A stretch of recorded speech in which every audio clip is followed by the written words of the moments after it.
ఏపీకి ప్రత్యేక హోదా ఇవ్వాలి. ఇది డిమాండ్ కాదు. ఏపీ ప్రజల హక్కు. ఏపీకి ప్రత్యేక హోదా తీసుకొచ్చే అవకాశం ఇప్పుడు టీడీపీకి ఉంది.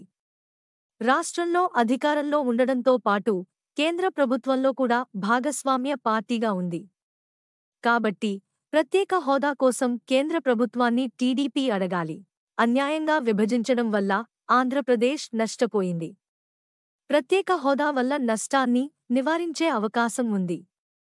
విభజన చట్టంలోని పెండింగ్ అంశాలను పూర్తి చేయాలి అని ఆయన కోరారు. మంగళవారం ఉదయం రాజ్యసభలో రాష్ట్రపతి ప్రసంగంపై ధన్యవాదాలు తెలిపే తీర్మానంపై చర్చ సందర్భంగా ఏపీకి సంబంధించిన పలు కీలకాంశాన్ని ప్రస్తావించారాయన. టీడీపీ ప్రభుత్వం అధికారంలోకి వచ్చి 5 వారాలు గడిచింది.